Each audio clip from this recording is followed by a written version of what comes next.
মাননীয় মুখ্যমন্ত্ৰী ডক্টৰ হিমন্ত বিশ্ব শৰ্মা ডাঙৰীয়াই লুংগি পিন্ধা মানুহক বাংলাদেশলৈ পঠিয়াই দিব লাগে।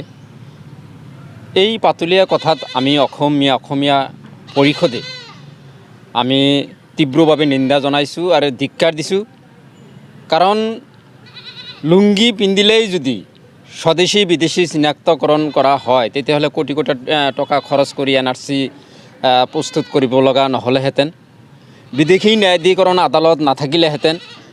গতিকে এই মুখ্যমন্ত্ৰীৰ এজন দায়িত্বশীল মন্ত্ৰী হিচাপে, এজন অসমৰ মাননীয় মুখ্যমন্ত্ৰী হিচাপে, গৃহ বিভাগৰ দায়িত্ব হিচাপে এনেকুৱা অৰুচি সম্পূৰ্ণ পাতলীয়া মন্তব্য কৰাটো আচলতে অসমবাসীয়ে মাজে মাজে লজ্জিত হ'ব লগা হয়।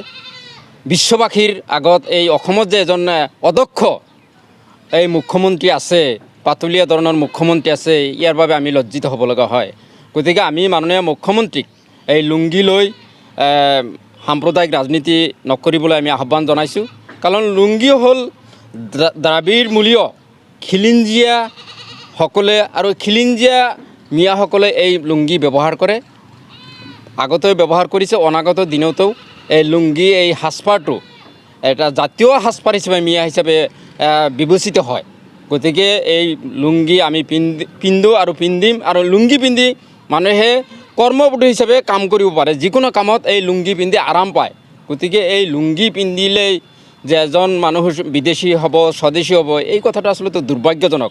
আমি মাননীয় মুখ্যমন্ত্ৰীক এই যেতিয়াই মূল ইছ্যু আহে তেতিয়াই এই মাননীয় মুখ্যমন্ত্ৰীয়ে সাম্প্ৰদায়িক মেৰু বিভাজনৰ ৰাজনীতি কৰিবলৈ আৰম্ভ কৰে ভোট বেংকৰ স্বাৰ্থত।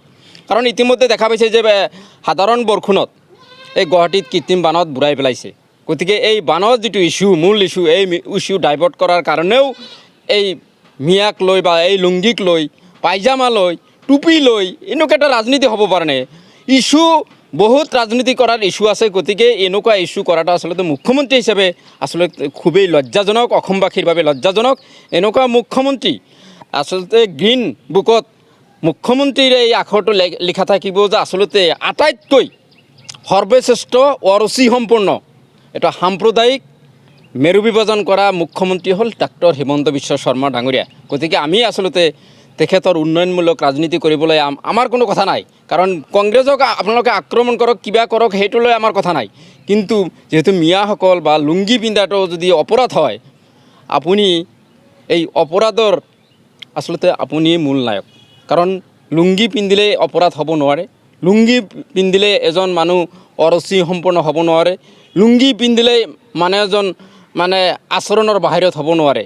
গতিকে আচলতে মুখ্যমন্ত্ৰীয়ে নিজৰ শিষ্টাচাৰ মাজে মাজে হেৰাই পেলায় আৰু শিষ্টাচাৰহীন কথা বাৰ্তা কৈ অসমৰ পৰিৱেশটো সাম্প্ৰদায়িক বিভাজনৰ ৰাজনীতি কৰি এই অসমৰ যিটো পৰিৱেশটো কুলুষিত কৰাৰ চেষ্টা কৰে। গতিকে আমি অনাগত দিনত মুখ্যমন্ত্ৰী আচলতে উন্নয়নমূলক ৰাজনীতি কৰিবলৈ আমি আহ্বান জনাম। কাৰণ মিয়াসকলেও আপোনাৰ স্বাৰ্থত সকলো কামত বেয়া নাপায়। গতিকে আপুনি এই আপোনাৰ সাম্প্ৰদায়িক কথা বাৰ্তাবোৰ আচলতে দুৰ্ভাগ্যজনক।